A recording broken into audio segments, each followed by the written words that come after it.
This show is Stupid Fucking Bird. I designed the set Very cool. and worked with the director John Kretsu, who is from Portland. And we met the beginning of the summer, our first meeting. And then he has been here, then he came about 2 months before it opened. And then we worked together closely, and then he started rehearsals, so yeah, that's it. I got into theater through visual arts, and my background is in painting and illustration, and I moved from making pictures, drawing, making books, and into doing animation, and that would be in the 90s. And I got involved with animation and interactive art and electronic art. Mm-hmm. And my role, or what I did, was projections for dance. And it was experimental, rather low-tech, high-tech at the time, but compared to today, it was really low-tech. So I experimented with dancers, musicians, poets, these multimedia performances. And after a while, I wanted to know more about the actual set design and wanted to understand how the projections could be in the set more than it was. And I didn't know the language of theater. I wasn't very adept at communicating with theaters about it because I needed more formal training with that. So I got into theater through the projections, but my illustration background and set design are so close. This one is more as for paper or 2D art, and then set design is like a 3D and immersive thing. I went to school, first of all, for printmaking, and then illustration. So I graduated with a degree in illustration, and I was a freelance illustrator for about 10 years, and I lived in New York. And so when I moved to New York, I was still doing illustrations. Then when I got into animation, I really got into computer arts and interactive art. And I liked being in New York at that time, very creative, and it's where, at a time when research and development of industry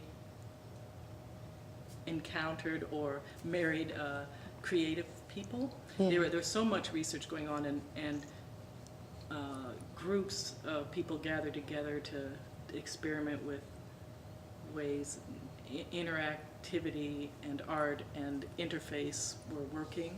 So it was a really exciting time. I first went to school, I first went to school for agriculture. I moved, and then I went into printmaking. Loved printmaking.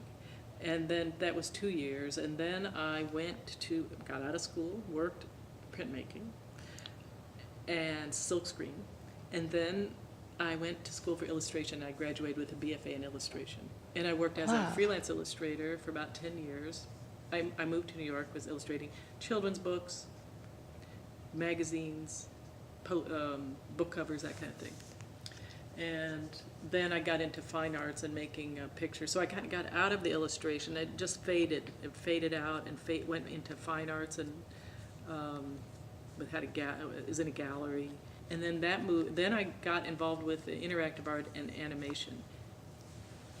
And then in 2006, I moved to Richmond, and I went to VCU and got an MFA in scene design. I went to VCU. I came to Richmond to go to attend school. I went and got an MFA in scene design. It was 4 years, and their program is 3 years, but I took 4 years, single mom, slow moving, and I went to did the Fulbright in one of those years. Very cool. And then my thesis was about the work that I did on the Fulbright, especially the theater history and so forth. I had to do double time to catch up to the other people that came from a theater background in that MFA program. About how do you design it so it works? Mm-hmm. And it works as a place that people can walk on and do what they need to do on, and ask the right questions. Yeah. It takes time. And it was really good. I mean, Ron Keller is the head of design there, and he is so experienced. And I made a lot of mistakes. Just they throw you in and they say do it. I always learn every job I'm learning. I always make some mistake in a job, and then I I missed that one. Yeah. It's getting to be a different kind of mistakes, but the set itself or the elevations is all done electronically. I find it's so much easier to communicate, and there's so many changes that take place that to redo things, to draw by hand or repaint by hand takes too much time. Yeah. Generally, if I do projections, it's bid because it's my set, or it's a simple thing, like it's just a screen, and there's not much set design involved with that, but this one, it's a set that's being projected on, and it's highly collaborative, the building of that set. I count on her, and she's counting on me to make that. The set has to match the projections and vice versa. I like making those models. Yeah. Making the sets is kind of like getting that world of the model. I love that, being transported into that space. For a director to say, yes, I want live action, like live camera, that makes them nervous. They don't want it to break down. Oh, And yeah. they want the same thing every night. And so I find that the projections may not get used to their fullest extent due to some resistance to projections by some more conventional directors. Dance is generally a more poetic approach, and it's not as literal of this is the scene, this has to happen while they are doing this, or they're in a certain environment. In dance, especially the interactive visuals, they are quite ready to respond to visuals that will respond to them. But in a play where there's a plot, it's a little bit more dependent on driving that plot forward. Where dance, there's more back and forth between the movement of the visuals and the movement of the person. It took me a while and I used to do faux painting, so that was incremental, but like painting for commercial and residential decorative painting. But I am very tight and controlled in what I did for years, and it took me a while to just let it go and not insist that things be precise. And I think it was, and I think problematically so, because you can do it too much and it doesn't even look good anymore. You do it too much, and it starts to deaden it, and it doesn't even work anymore. So to really let go and paint big, really organized when it comes to procedure about how I'm going to paint something, Very and that's where I'm organized. But Gotcha. I'm so glad that stage managers do their job. And then they got to communicate with people, and it's the timings and all that. And I think, that's a lot to keep track of. It's easy for me to work with people intensely and then move around to jobs than to stick with a job.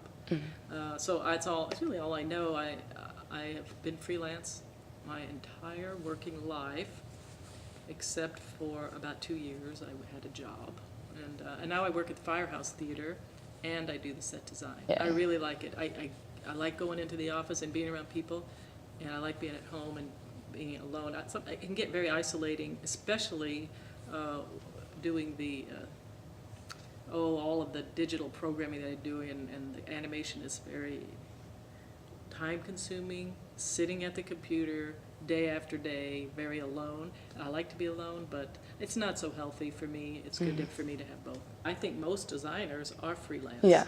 Unless you're at a school and you're a teacher and you are also the designer in that school. The resident designers, not so much. There are, but I think it would be, if anything, there might be a resident designer, and then they supplement with Right. freelance designers. Most designers I know are freelance. I cannot do this alone anymore. Yeah. And I have to be careful about that. And I think I can see why. I actually would really like to be in a studio with other people to share knowledge and share work, because sometimes it's just too much for one person to do, to keep track of the jobs, go to the meetings, and look for other jobs and do the work. I would love to have an assistant. Things are changing right now. I just finished this one, Stupid Fucking Bird, and I have 2 that are going on. Very cool. One is the Grounded, which is happening in Norfolk, and the other one would be King Lear. Anytime I'm making something out of text or nothing, really, you're deciding what's this going to be. You have to start with what is the givens, what's required. Mm-hmm. So I read, if it's a play, I read the play. And I think reading 3 times is a good idea. Meet with the director. I'll read it, and then I'll read it again and make notes of what comes to mind. I'll look up things. I like to do the research. I think, okay, it's taking place here. Well, what is here? And I'll look up there, the location, or I'll look up something I didn't know about. So in Stupid Fucking Bird, of course I needed to reread The Seagull. And I knew of it, but I needed to reread that, and what's the difference? And in this set, there is an image of Chekhov. There's an image of a poster from Russia of the seagull, and this was the director's, he wanted that image. So I had to look up that image, and I didn't know the image. I needed to look up in Russian the word seagull, that type of thing. I thought, okay, birch trees, how am I going to do that? Then we were together with the director, and I said, a bird bath. And he goes, great idea. He loved the idea of a bird bath. And so then a bird bath came in, and I knew I wanted trees. He wanted it to be open, what my process is. Yeah.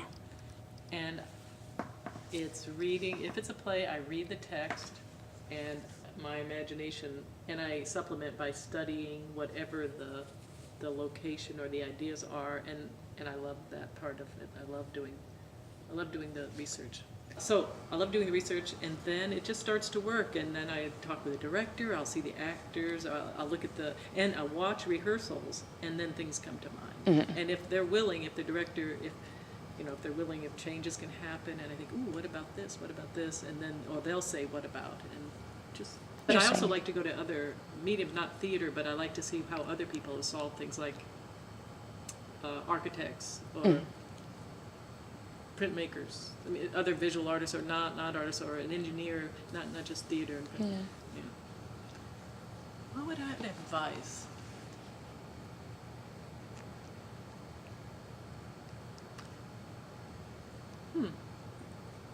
Something that I learned was, well, at least it's important for me, but I have to, with the material, that if I'm doing a set design, the material has to have meaning for me. And because I get into it, I immerse myself into the play, and if it's not something I can really get behind, it's a rather painful experience for me. So I think it's important for me. So is it advice? Maybe it's not somebody else's thing, but is to love the work that I'm doing, to love the play or the context of which the work is being done. Yeah. So the advice would be to say yes to those things that you love. I don't know what I'm doing. Yeah. That's how it feels. I don't know. And I can have a feeling of, I don't know if I'm going to be able to do this. And I think that's good. And now I'm seeing that that's fine. I don't know what I'm doing, but I'm going to learn. And now I have a little bit more confidence to know that I don't know what I'm doing. But if I work a bit, it starts to happen. And I used to feel a little bit panicky that I'm not going to be able to do this. I don't know enough. But that's to know that it does work out, and there's a back and forth, and it's not really a confidence issue, because it's more that, okay, yeah, you can do something, but it's that to go forward in that discomfort, I think, and push yourself, and to be in the not unknowing. Yeah. And be open to where it can develop, where the design can develop.